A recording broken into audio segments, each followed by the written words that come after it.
Hey, everybody, and welcome back to another episode of the It's Not What It Looks Like podcast. Today, I have one of my favorite guests on here, and I can't really say that, but I'm going to. Oh, Jordyn, do you want to introduce yourself? yeah, for sure. So, hello, I'm Jordyn. I am currently 17-year-old and I'm a high school graduate. And I am also the host and founder of Forever Blooming, which is a mental health organization. We also have a podcast. We did an episode on my podcast. Don't remember the name of it, but it is episode 22. So, if you want to check that out, that'll be great. This is actually a follow up to that episode. So, yeah. Um, and yeah, I'm just super happy to be here. Yeah. Um, yeah, so like you thank you for already covering that this is like a continuation of like the conversation that we had on your podcast. And I really recommend you listen to that episode and every episode for that matter. They're all great. Um, so today we're talking about body neutrality, which is a really controversial topic. And also there's a lot of misinformation, especially when you like look at the hashtag like on any social media platform like body neutrality. There are so many conflicting opinions, but we're going to keep it unbiased here, and just like direct, straight to the point. Um, I'm super excited. Me So, too. as you already know, because you've been on this podcast 3 times, this is your third time, right? Yes, 3 times. Period. So, as you know, we're going to be doing rapid fire questions. I feel like I don't need to explain these, but we're going to do it anyway. For new listeners out there, our rapid fire questions are a way for you to get to know more about our guests. So I'm going to give you some questions. I want you to try and answer them as quickly as possible. We're going to time it too. Ooh. So we can see. Whoa. We're timing it. I didn't even remember that part. Yeah. So so it's okay. So we're just going to time it. We're going to see what happens. Um, and let's see if you can get our record of 15 seconds. What? Okay. Okay, bet. You ready? Okay. All right. Sushi or tacos? Sushi. Hot fries or Funyuns? Funyuns. Rainy or sunny weather? Sunny all day. Cloudy or foggy weather? Cloudy. City or suburbs? City. Night on the town or staying in? Stay in. If you could know more about your death, would you want to know the date and time or the cause? The cause. If you could know more about the universe, would you rather know the origin or the future? The origin. If you were in a position of immense power, what would you first accomplish? Whoa. Laws towards discrimination and oppression. Period. If you could have the ability to change the form of an object when you touch it, what would you want it to turn into? Wait, can you repeat that? If you had the ability to change an object into a different form just by touching it, what would you want it to change it into? Fire. Period. Okay, so that was 1 minute and 6 seconds. That was really good. So I forgot to add, don't get upset, because I forgot to add that, like, you know how like we create like different versions of the questions for like our host. I forgot that you're the first person to be on like the version 3. So this is gonna be the mark. So the 15 second was for the first one you ever did. That was an easy one. This one was rough. Okay, Trendsetter, I guess. period. So we have 1 minute and 6 seconds. I need to write that down so I don't forget it. Because someone's gonna call me out. In the comments would be like, you forgot to write it down. And I'll be like, oop, yes, I did. Okay, beautiful. Reflecting on some of these questions here, I kind of wanted to hear more about if you could know more about the universe. Why would you want to know more about the origin and not the future? Why did you choose origin? Because if I knew about the future, it's kind of like everything is destined to, like, if I knew about the future, I would know too much about my daily actions and how they contribute to the future and like how everything is going to be. So if I invent something today, it'll be like not as good because it's I already know that it's going to be invented in the futures anyway. So it's like everything is destined and everything would feel less like important and meaningless. And so I'd rather just know about the origin, the past. That's actually really interesting. And then for the if you could know more about your death one, you chose the cause, right? Mm-hmm. Why'd you choose that? If I knew the date and time, I would just be paranoid. What the heck? Why would I want to know that?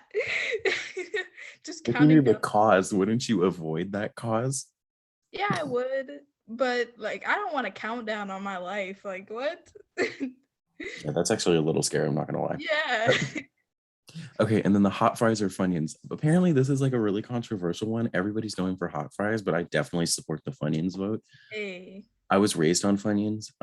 If my dad listens to this episode, shout out to you for introducing on Funyuns. But why do you choose Funyuns over hot fries or hot chips in general?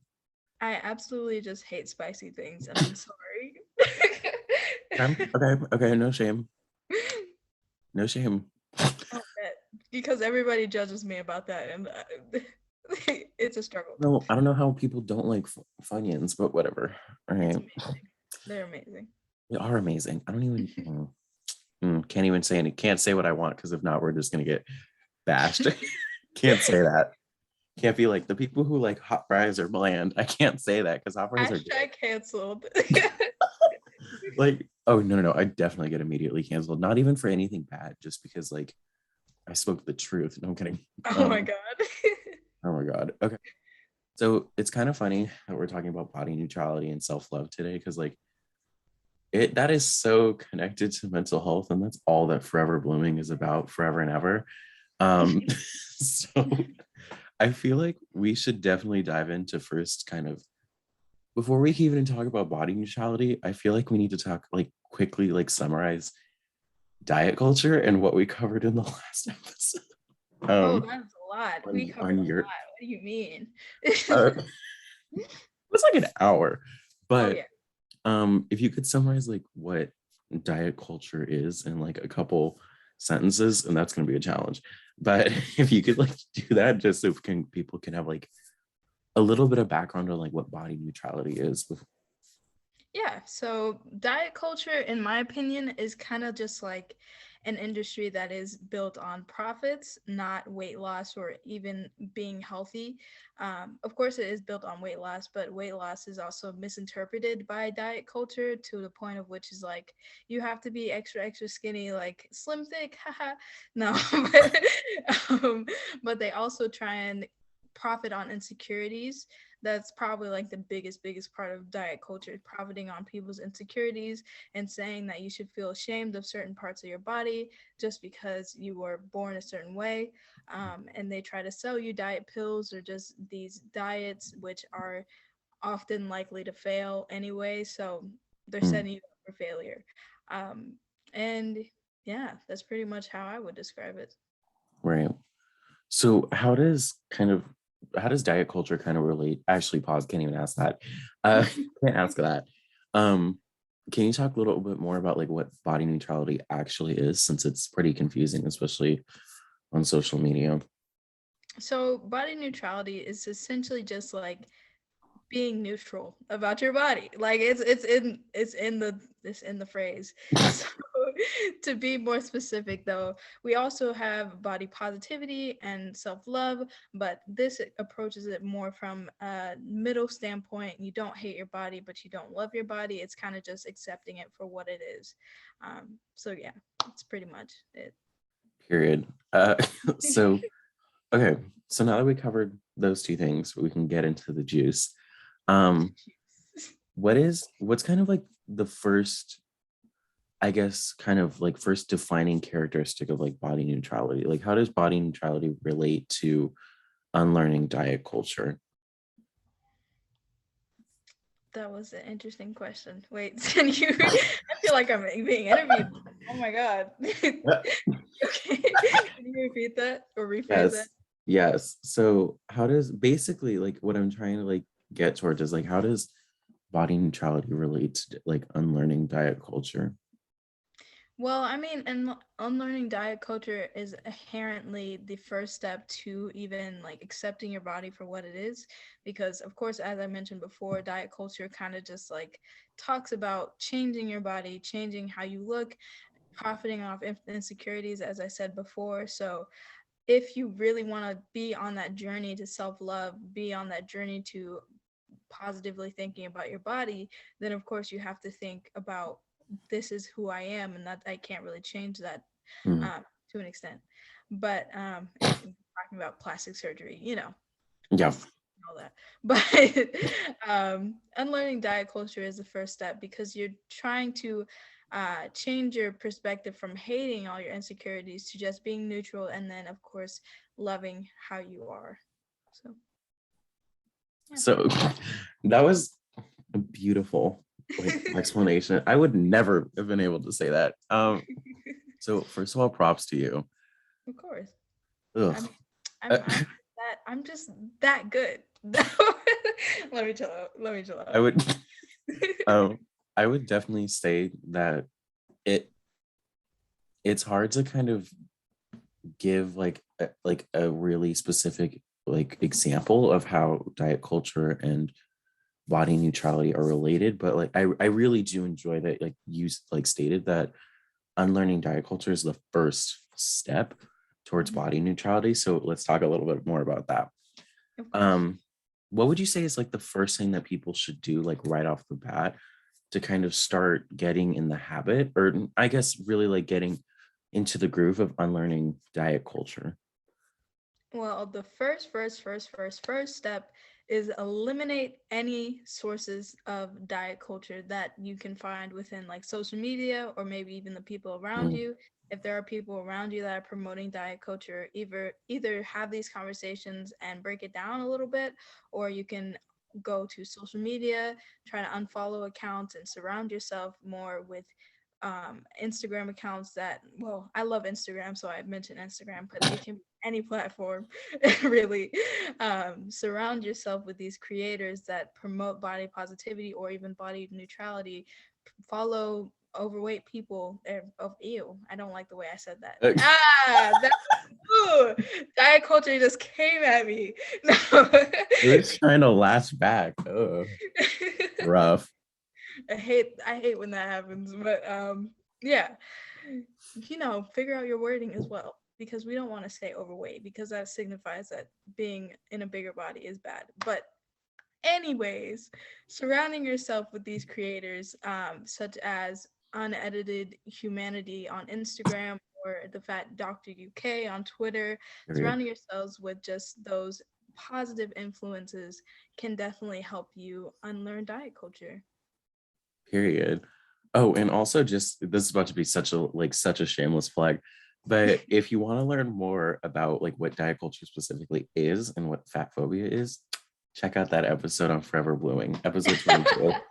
I think that's actually what it's called, the history of fat phobia and diet culture. Yes, Boom. that's what it's called. Uh, There.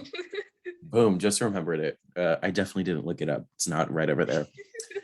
Um, anywho, so you talked a little bit about how kind of disconnecting or really just cutting off content creators that are like heavy in the diet culture realm. Um, can you talk a little bit more about like why social media accounts kind of, I guess why social media accounts kind of give off that like diet culture vibe and like why that's actually not like good for you? Oh, because I mean, obviously they're just trying to profit. At the end of the day, they're just trying to profit. That's that's it. Like end of story. Period. We're done with this conversation. Uh, No, but that is beautiful. Okay. That, well, yeah, I mean, you're not lying. Like, that's all they're doing is, I mean, sometimes, like content creators even like secretly do ads for right. people. And I'm like, you're clearly doing an ad the way that you're talking. Like, try this nutritional supplement. And I'm like, you're not realistic. Like, I know you're trying to promote some crap. Um, Right. so yeah, I And really, then they try to make it like very like good with like these diet gummy bears. Like what? oh, What is that? Why would I want to or do like, that? or like the no sugar, like the sweet and sour worms, like the no sugar Yes. sweets. And I'm like, that's the whole point of eating those is the sugar. That's the vibe that it's giving off. What are you doing?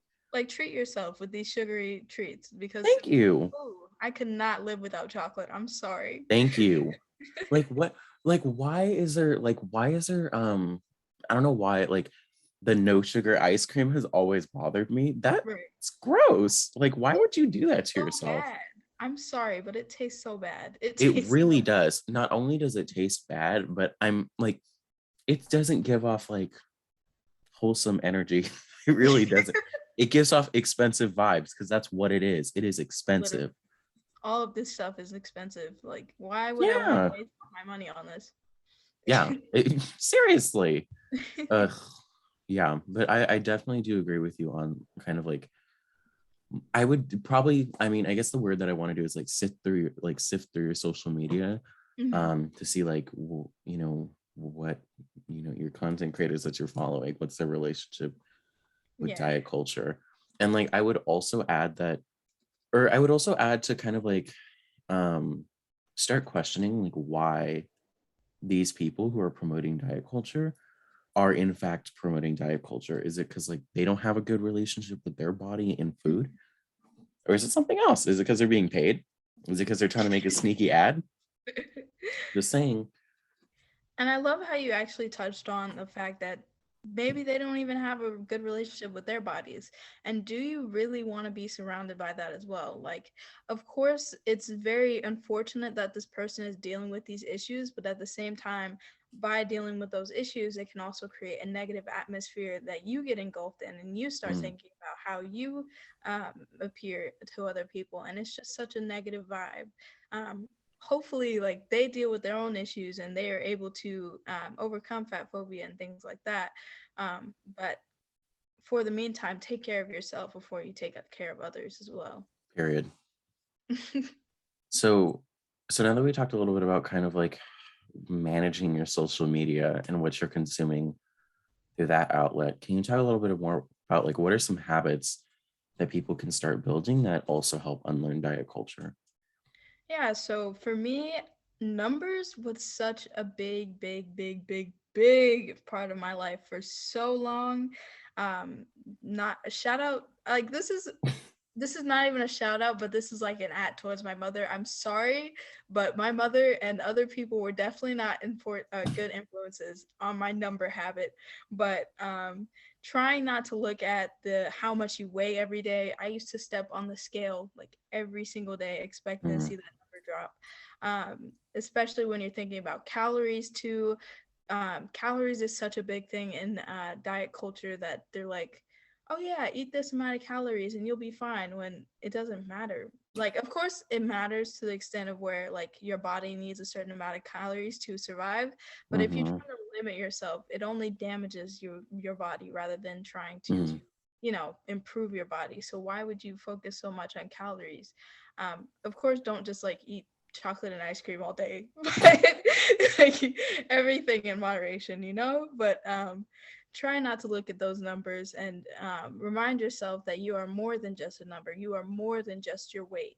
You are mm-hmm, more than how you appear to other people. You have so much more to you, like your personality, your ambitions, your thoughts, your beliefs, your passions, most of all. There's just so much. I'm getting so preachy right now. you really are. I'm sorry. It's okay. It's a vibe. It really is. I I will also add that like, and this is like, okay, this I was gonna say like this like an argument could be made, and I'm like, it's not an argument because like Fact Doctor UK quotes so many statistics and research articles on this. Please go follow them on Twitter. Mhm. But basically like Fact Doctor UK is always like calling out research studies that are, you know, like researching the effects of like going on a diet on our bodies. And there actually isn't a research study that has gone past 2 to 3 years ever. So Right. there's no actual clinical research study that will show the negative effects. All of that is like just coming afterwards, which is really crazy. Um, Exactly. and also like kind of like adding on to like calories aren't everything. I would also add that like you can't really set an exact limit on calories because there are some days where you are more active Mhm. um, than other days, and there are some days like where the environment that you're in also like makes your body want more or less. Like if you're in a hotter environment and you're moving and sweating, chances are you're probably going to need more water and calories For versus sure. like somewhere that's cold and you're kind of like not moving around. Those also play important factors too, which is not talked about, especially when you're on a diet and only focusing on those numbers. So I really like that you talked about that.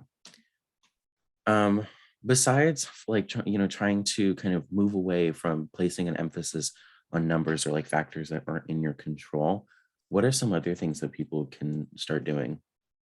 Well, there's definitely the environment, as I mentioned before, the environment that you're around. Like, not shout out to my mother, but Uh, hello. But if you are Interesting. like, I really hope your mom is not following this podcast. oh no, she's not. I love your mom if you are Uh, though. uh, I don't I know. love We kind of do a lot of partnerships on social media, so ooh. interesting. Uh, uh, Anyway. Interesting.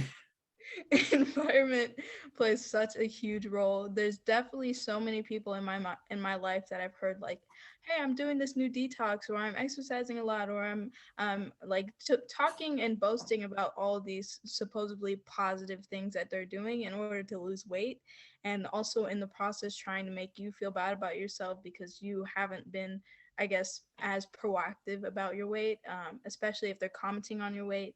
um, there's just certain things you can do, like getting curious, like why are these people talking and uplifting diet culture so much? How does that play a role in your own life? How can you avoid internalizing these beliefs? Because if you are somebody like me, sometimes people's opinions get to you a lot. um, Mm, so especially with hearing people comment on your weight or hearing people uplift diet culture, it can be such a draining thing. It can be so exhausting. But if you continuously try and think about these conversations and process these conversations, not in the route of internalizing these things, but more of just like breaking it down and how you can better yourself by unlearning these habits and casual conversations that people throw around on a mm. daily basis. So it's interesting. It's interesting that you're kind of talking about how like a lot of people are kind of like proud of a lot of aspects of diet culture, and it's kind of like woven into like every conversation that we have. It's really interesting because the more and more that like we are exposed to these interactions, the more and more it gets normalized, which means it's going to take more time to unlearn that, which is a little rough and it may seem a little kind of like daunting, but you can do it. You can do it. Everybody can do it. You do it. That's why that first step, like go back to that first step of like following social media accounts that believe in you. Got to do that. Yes, it's such an easy step as well. Everybody can do It it. is. And on that note of kind of like more, I guess more like resources, what are some resources that people should look at first? So Mickey Atkins is amazing. She is, well, her primary focus isn't about diet culture per se, but she is a therapist and she kind of breaks down fat phobia in one of her episodes.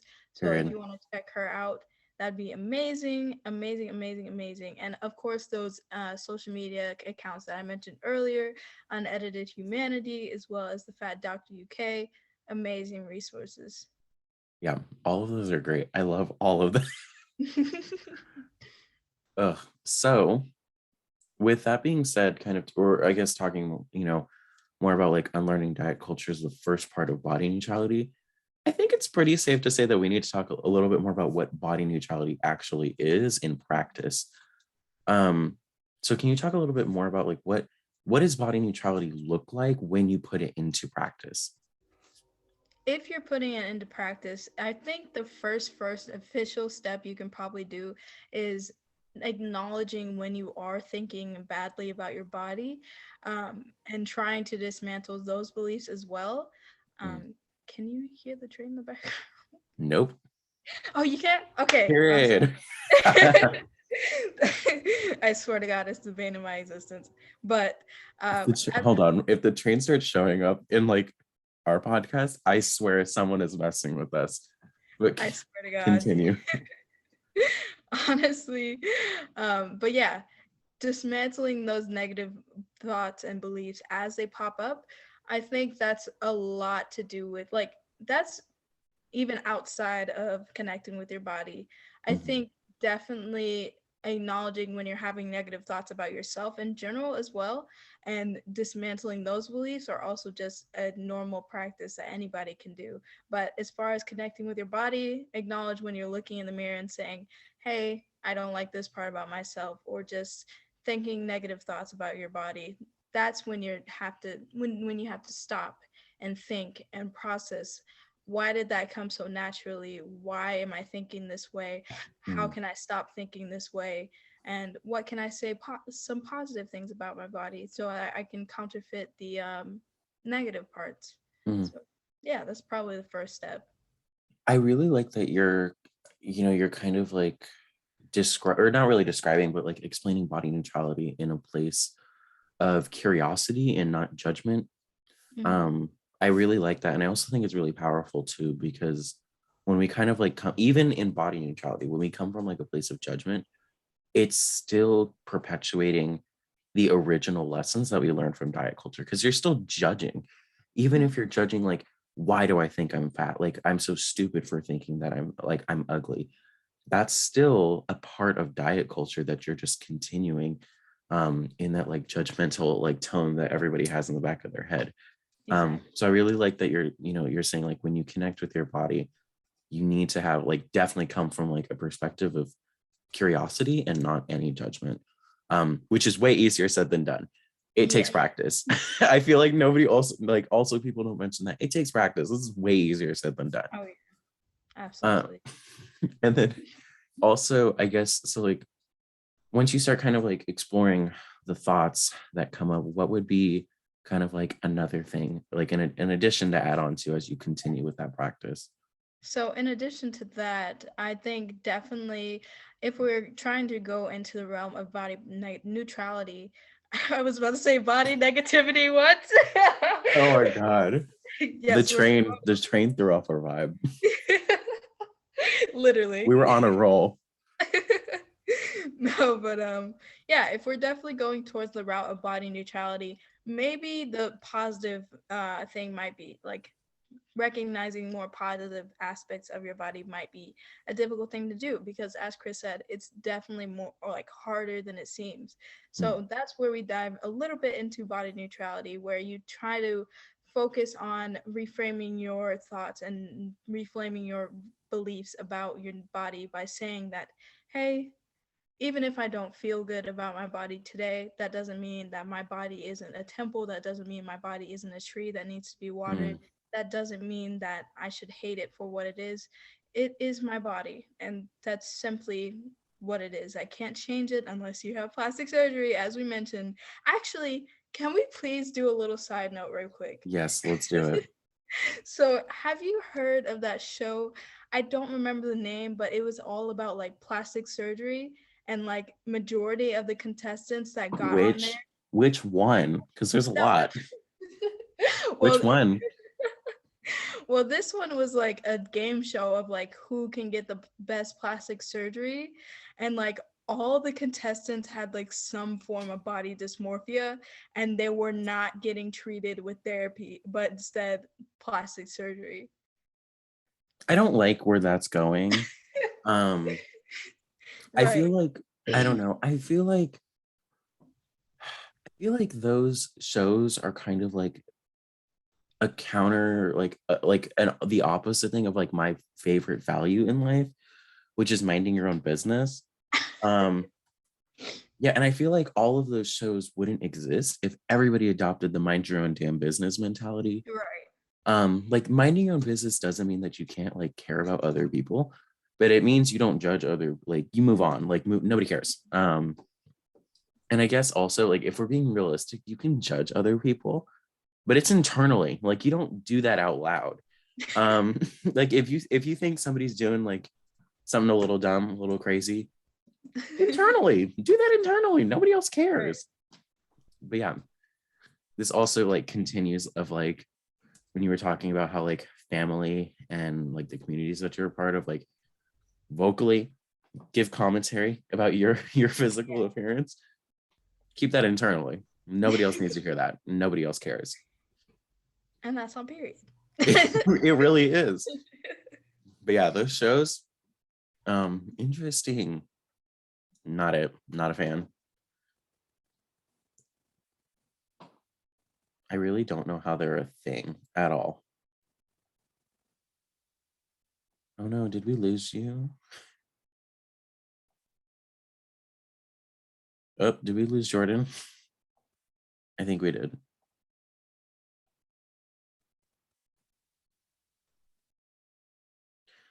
I think we lost Jordyn. No. Okay. Hello. Hi. Hello. Okay. I lost you for a second too. I was like, Okay, what? whatever. Like it just makes everything more organic, natural, More whatever. spicy. More spicy. It really does. Okay, so yeah, I would say those shows are rough. They're definitely a little weird side. Right. Disgust. Yeah. And also like I also kind of want to talk about like physical movement because I feel like this is also another thing that is I guess like there's a lot of like people who like to give their opinions on people like their physical activity. So can you talk a little bit more about like how body neutrality can be like put into practice with like movement? So I feel like a part of taking care of your body besides like hydration and making sure you're eating right is just again the physical movement like Chris mentioned. And that definitely is not exclusive to exercise. I myself have asthma and every time I exercise I'm just like so like that is very hard for me to do. So I don't really exercise regularly. But one thing that you can do is just simply allowing yourself to move freely, and by that it can be any means. It does not have to be like doing a million laps across the field, but it can simply just be like walking around your neighborhood or even walking around your house if you're not feeling motivated enough, or it can be simply dancing or just doing things that make you happy, doing things that allow your body to move on a daily basis, because that's really what you need to do to survive, and make sure that your body is healthy, is moving on a daily basis. So yeah, whatever form that is, make sure that you are moving, and that's pretty much the baseline of it all. Period. And I would also say like that kind of like doing what works for you mentality also goes for clothing as well, which is another thing that is also entrenched in kind of this mentality. Um, yeah, I feel like everybody wants to fit into these like super small sizes for clothes, Mhm. and kind of ignore the fact that it could be very uncomfortable and even sometimes painful. Right. Um, but yeah, I really like kind of how you're taking the the same like curiosity, like get curious and what works for you, and like do X that works for you. So like movement that works for you, clothing that works for you, because that's how it should be. It's all for you. Like you're not doing it for anybody else except yourself, which Right. period, I really like that. And I do want to say, please, if you are within a bigger body, that does not mean you cannot wear crop tops, because there's such a debate on that. There's so much judgment uh, about that. Like, please do it if you feel empowered. If you don't want to wear crop tops, that's completely fine. But if you want to show some skin, wear a bikini at the beach. Don't wear a one piece, wear a bikini. Empower yourself. yeah, You don't have to, you aren't restricted to a certain like type of clothing. Like if you are in a bigger body, that doesn't mean you have to wear baggy over like just yeah, clothes. You can wear something to show off a little skin if you are comfortable with doing that. So yeah, clothing is definitely a big part of it. yeah. And I would also say like again, kind of putting into the practice of like mind your own business, especially with other people's clothing. Mind your business. Keep all your comments internally. I don't want to hear them. Nobody wants to hear them. I don't know. I feel like if you haven't been reminded, most people don't want to hear your opinions if they're disrespectful because they are Right. simply disrespectful. So mind your own business. Period. Exactly. And then and then can I'm trying to like be serious, but like my brain is being like, go off. Go off, sis. So can you talk a little bit more about well, I mean, I guess like we talked a little bit about this in my the episode that when you interviewed me, but I kind of want to continue this here as well. Like when we're talking about like body neutrality and self-love, sometimes you need like extra support from a professional. So can you talk a little bit about like, I not only like when should you seek therapy, but like kind of like what are some of the signs that you may need some extra support? So definitely research how you're feeling. If you feel like it is getting to a point of where you are monitoring your food to an obsessive extent, you're monitoring your calories to excessive extent, monitoring your weight, monitoring, or just like it's affecting how you view other people, it's affecting how you view yourself negatively. You feel like you can't escape because you're trapped in this body. Those are some of the signs of which I feel like you can get therapy or well, I'm not even going to say get therapy because therapy is so inaccessible. But if there are like any sort of ways, like group therapy, I think there's some group therapy sessions or support sessions that are free, but I'm not sure. You would have to do the research. But if you want to seek therapy with a one on one counselor, or if you want to go to a group session, go to a support session, definitely do your research and definitely acknowledge how you're feeling, acknowledge what are your habits when it comes to viewing your body or viewing the things that you do to help your body or even damage your body. So yeah, that would probably be my advice. Do your research and acknowledge how you're feeling to like a deeper extent. Mm. Yeah, I really like that you're like really putting an emphasis on like actually like kind of getting curious and like actually figuring out like how are you actually feeling? Like is this really working for you, or are you wanting it to work for you? Right. I think that's kind of like the line. Like I know a lot of people think that like this like habit is good for me because I saw somebody else doing it. Um, but you really need to ask yourself, is this actually working for you? Or are you trying to make it work? Because if you're trying to make it work, it's probably not going to work. It probably won't. There's a good Exactly. chance it won't. Yeah, pretty much. Yeah. That's And all I then, had to say about that. yeah. And then, can you talk a little bit more about, I mean, you kind of talked about this, like when we first started, but if you could talk a little bit more about like giving yourself the proper nutrition and like liquids that you need to live. Can you talk a little bit more about that? Yeah, so as you mentioned before, there is no set like amount of calories, there is no set amount of like things you should eat. You do not need to eat salads every day, every moment of your life. Unlike all these people have said, please, salad is disgusting and I'm sorry. Whoa. All right. It is. It is. Canceled. Canceled. Interesting. I don't think you've had a seasoned salad. I think that's what it is. Maybe I've had white people salad. I don't know. You probably did. Got raisins in it. You don't know. Ew. If Okay. you had salads with raisins in it, I think that's why you're emotionally scarred from salads. I hate raisins. I'm sorry. I hate raisins too. They're actually gross, and they also look disgusting to me. They do. They really do. Although I do like cranberries Oh, I love cranberries. I or even absolutely dried cranberries. I'm You sorry. like cranberries? You didn't know that? They're good. And they're also good in salads, of which you probably wouldn't know because you're a salad hater. I am a salad hater, but it's fine. It's fine. We're fine. And We're well, and that definitely not announcing this and friendship anymore. and and like on that note of like giving yourself like proper nutrition, the fact that you already know that like you're not a person who enjoyed salads, so you don't even like you don't fuck with them. Like that's Yeah. really what it is. You don't even mess with them because you know that you don't like salads. That's a part of like giving yourself the like adequate nutrition is like adequate nutrition of stuff you enjoy. Yes. So make vegetables enjoyable. And also not everybody likes kale or spinach or whatever. I personally love spinach because I like Me the too. peppery flavor that kind of comes off. Some people hate it, and that's fine. You don't have to eat spinach or like put spinach in your soups and or smoothies. I don't know, whatever. Just some crazy stuff that people do, but you don't have to do it. Yeah.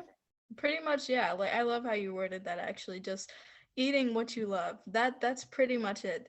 And everything in moderation. Like I said, do not eat chocolate and ice cream every day, but just eat and dabble in what you love. You don't have to restrict yourself. You don't have to eat or overcompensate for certain things. Um, Hmm. Definitely just keeping track and making sure that you are at least getting at least 3 meals a day. Do not skip breakfast.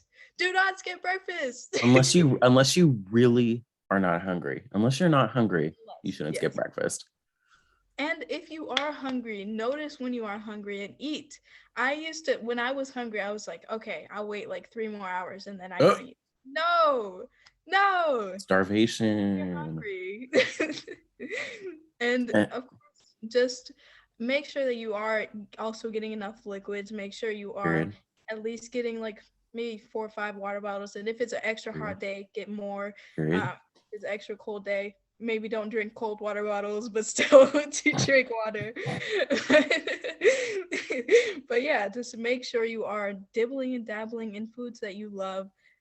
If you like cooking, make sure you're looking up cooking recipes that you would love. Like, just Period. to enjoy eating. You don't have to restrict yourself and end up hating eating like a lot of people have. Hmm. And also, vegetables can have seasoning on it. That's all I'll say about that. Yes. Vegetables can have salt on it. Okay, folks. It can have Indeed. salt, and it Indeed. needs more than salt because salt is not a seasoning. It's just a necessity. I just want to put that out there. Salt isn't spicy. It's a necessity. Salt and pepper are a necessity for everything. Absolutely. And if you're like looking at a recipe and it says salt and pepper, like seasoned with salt and pepper and nothing else after that, you're gonna want to find a new recipe or cookbook because that's about to be the blandest thing you ever tasted in your life. No, for real, honestly. Oh my god. And The way actually, oh, no, go ahead. I was gonna say the way that I've looked up cooking recipes and it has come out bad because it was a white people's recipe, and I'm Uh, sorry. I'm sorry, but it has to be said. and I will also add like every baking recipe that I have looked at and then never follow, usually, well, because I really just don't follow a lot of recipes at all. I like to burn stuff down. I'm kidding. I'm kidding. If you see like a baking recipe that says like a teaspoon of vanilla, that's nothing. That's a drop. You at Literally. least need 2 tablespoons. I'm sorry. I agree. I agree. Unseasoned. God, just unseasonedness. And like I know that this comes from diet culture, but when you season your food, it is a big middle finger to diet culture. Oh yeah, It absolutely. really is. I Uh, agree. it yeah. And also just adding, okay, so the other thing too that I wanted to add, and I completely forgot to say this, when you were saying like you can't like eat, like chocolates and cookies all day. It's not like, and you already said this, but I just really want to restate this again. It's not because it's bad, but it's because you need other nutrients as well. Yeah. Like you can have cookies, but you also need some protein and you Hmm. also need some carbohydrates. Yeah. And also the other thing is like if you find yourself eating more of your comfort foods, practice that curiosity element. Get curious as to why do you need those comfort foods right now? What's been going on? And do Hmm. you need professional help? That's something too. Okay, but you just called me out on if you're eating more of your comfort foods because I do that sometimes. But you know, And that's okay. That is okay, especially now. Especially these past 2 years. amen. I It, feel you. I feel you. oh my gosh. Okay, so now we'll talk about gender dysphoria because gender dysphoria and body neutrality are really linked together. Mhm. But this is something that's not talked about a lot, and I feel like everybody who's going to listen to this episode is like, how are those related? Um, so can you first Or talk a just little? not know what the heck dysphoria Yeah, is. I was just about to say that. So for the folks that were like, what is gender dysphoria? Can you please like describe or give a definition of what it is? Yeah, so gender dysphoria is a very complex thing. I always like to say that, well, by definition, let's go back a little bit more before I get into my rant. So, by definition, it's basically feeling overwhelming discomfort by your body. and feeling that it does not align with your gender. I was gonna say assigned gender, but that no, it's your gender. But anyway, like your gender Words. does not align with your sex. Yes, words.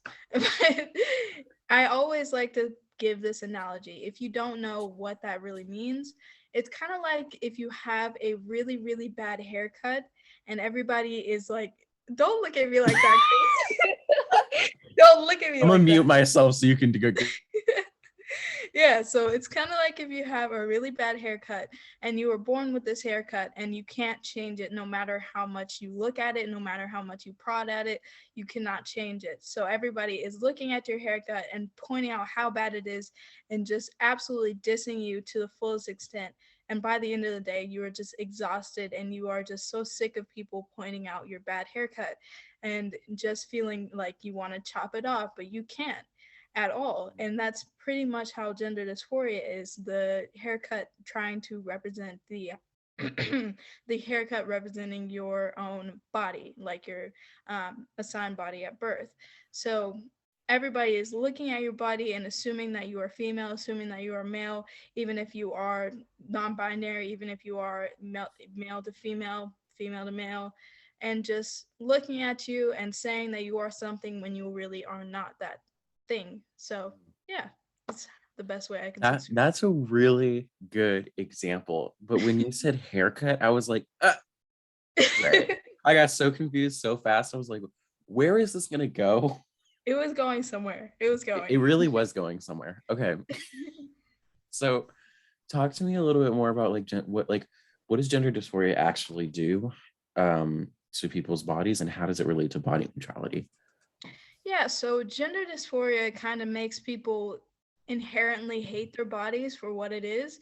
And it's such a horrible thing to say, but it's kind of like a natural thing. If you are hating your body because it does not align with your preferred gender or just your gender in general, don't say preferred because that is your gender. But see, Period. there's so many systems that just be influencing my language and I hate it. You're really trying to come after us today. Like literally, That literally. that English dictionary.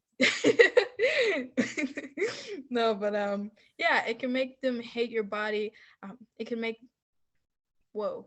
It can make trans people or non-binary people hate your body, and pretty much just make you feel like you want to even cause harm to your body at certain points. And I have definitely felt that as a non-binary person. Hey, I didn't mention that, but my pronouns are they, he. I'm non-binary. But that's why I'm qualified.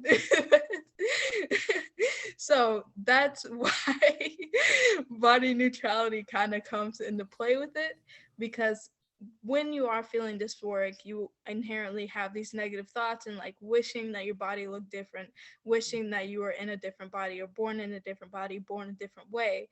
And that's where body neutrality is kind of like, okay, this is my body. I can't change it. And that doesn't mean you have to fully love your body, because of course there are going to be moments where you just hate how you're looking right now. But acknowledging that this is your body and you have to take care of it at the end of the day is what body neutrality essentially is talking a lot about. Period. Yeah. Okay, first of all, great recap. Second of all, um, I really think that at the end of the day, whether you are comfortable with the body that you're in or not, it's the body that you were given, and it is the body that you need to take care of. Pause, because I see something about to happen. I'm like imagining the comment sections. I said, and I want to make this clear, I said the body that you were given in, not the gender identity, which means for the people who are about to comment, it does not mean that you can change your gender. I just want to make that very clear, because I visioned in my brain that someone in the comment section was going to be like, I identify as a male. Can I identify as a tree? That's not how that works. That's not how that works. Please. I saw that coming. I just wanted to stomp that right out. Wanted to stomp it right now, because it's not how it works. Yes. But yeah, I think that's kind of the take home message of body neutrality. And also body neutrality okay, pause. This is like a great summary. Uh, would you say that body neutrality is a form of self-love? Yes, I think so. Do you think Period. so? I think so too. There's a Okay. huge controversy because, okay, and you know what? I will give some credit where people are skeptical about body neutrality because, of course, there's like the body positivity movement. And I will admit, a lot of people in the body positivity movement are fake positive. Yes. And like a lot of them are. And I think it can be pretty insulting, especially when you're trying to kind of like acknowledge who you are, if especially if you are an ethnic person and or Hmm. a queer person. It can Hmm. get worse. So I think like dealing with that fake positivity is a little insulting, and I understand why body positivity is off put. On the other hand, I also understand why people don't like the body positivity movement because that's kind of an unattainable goal, especially for people who were born and like taught through our society that because we look this way, whether you're a bigger bodied person, because your skin is a different color, because you have different facial features, because your hair is different, um, you you like are like you're taught to hate yourself. Hmm. That's kind of a really unrealistic goal from go from one end all the way to the other. And honestly, sometimes even body positivity can be like a toxic, like an overly toxic like positivity where it steals energy away from you. Right. And I think body neutrality is kind of like the perfect thing, not because it's like in between, but it's because it's actually realistic. Like that's where most people can get to. And that's where most people want to get to, right? They don't want to be like I love my stretch marks. They just want to be like, I don't care that I have stretch marks. They're there. Exactly. I don't really care. And that's really what it's about. Absolutely. And that's why I love body neutrality, honestly. Like, I think as a queer person as well, it's just been such a good outlet for me personally instead of just consistently hating my body for what it is. And especially when it comes to expressing my dysphoria to other people. I know that I had severe body issues, not only like gender dysphoria, but also just issues with numbers and fasting and things like that. But we talked about that in my in my episode if you want to check that out. But Shameless plug. again, three times. But um, I think body neutrality is a perfect outlet and a perfect form of self-love like we were talking about. And even if you don't consider it self-love, it's still in a way taking care of yourself and making sure that you aren't negatively impacting yourself and impacting your mental health overall. Beautiful. So to close out today's episode, I need to give context to this first because this is the first time I'm doing this. So on some person, I can't say their username, on our Instagram DM'd us and asked, um is there a personality difference between people who pin their bookmark bar so where it stays permanently, or where people who don't have it and it like disappears and so you like click new tab? Do you know what I'm talking about? Are you talking about the starred, like favorited things? Yeah, so like how sometimes like people have like their book like their favorite bookmark bar Hmm. like stays on the entire time, or for Hmm. some people it disappears. Like, do you know what I'm talking about? Kind of. Okay. I need to, okay, whatever, we're just gonna like test this out here. So Okay. basically, when you like, okay, so when you star something as a favorite and like it goes to your bookmark bar, there's you have an ability to like get like hide it until you click new tab where it pops up like at the top, right? Oh, cool. Right. So apparently there's, and like we were just educated about this. Apparently there's a big debate between like those people are completely different, like people who keep that like their favorites bar like at the top permanently, and people who hide it. So I wanted to hear like what side are you on? Like, do you hide your bookmark bar or do you just like keep it available all times? I keep it available. And does that make me a bad I person? don't know. This is the closer. This is the discussion because mine is on like hidden until I have a new tab. Oh, Uh, two and different it, sides. and it's interesting because I personally never thought of how stupid this debate could be. um, I think that there's kind of a difference because, like, at least for me, I kind of don't want to see like all the stuff that's in my bookmark bar until I really need it. Because it can be a little disorienting, especially since I have way too much stuff bookmarked and so many folders in my bookmark bar. Um, but yeah, I don't know, I feel like I don't think they're that different. What about you? I don't think they're that different either because like the only reason why I don't have my stuff hidden is because I have like four bookmarks. So I don't feel the need to like just hide all of them because they're just it's just four. But Interesting. interesting? Oh no. So okay, with what I'm hearing, and I can't really like make a judgment yet because like this is just the first time. What I'm like hearing now is like people who hide their bookmark bars have way too much shit in their bookmark bars, and Oh. people who keep them have like the normal amount. I That's don't what think I'm it's hearing. a normal amount. Or because I got a lot. I also have a lot of Chrome extensions. Oh, I only have like Grammarly and like Honey, I believe, and that's it. Okay, so I have like the Google Drive extension, Grammarly, Honey, a study timer, the Zoom scheduler, Oh, the cool. new. I don't know if you know this, but there's actually a Chrome extension where, like, if you click on it, it'll say new, and you can up a Google sheet of like a Google Slides, Google Oh, Word cool. document. So yeah, like I don't know, kind of cool. But anywho, Yeah. anywho, that was great. Can you tell the listeners where they can find more of you? What? Oh my god. Let me chill out. Yeah, so if you can I promote my own personal? That's what this is. Oh, I was gonna promote Forever Blooming, but I mean, do follow us on Instagram. Well, you can follow me on Instagram at journey.to nowhere because I'm just that aesthetic. And then you can follow Forever Right. Blooming at whoa, what is our thing? At Forever Forever Blooming Org. Org. Yes, at Forever Blooming Org on Instagram, Twitter, and TikTok. And then, whoa, on Instagram, TikTok, and Facebook, you can find us at Forever Blooming Org. And on Twitter, you can find us at Forever Bloom Org. Yeah, Period. there you go. Period. And then finally, can you tell a little bit more, like just so people can get like curious? What are some of the things that Forever Blooming does? So we don't do anything actually.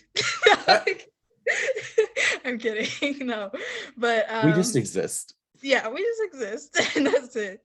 No, but we are, as I said, a mental health organization and we dabble into a little bit of everything. As of right now, we do podcasting, we do blogging, we also do virtual events. We actually have a virtual event coming up this month on the 28th. It has not been announced yet, but if you want to check that out on our social media, you can.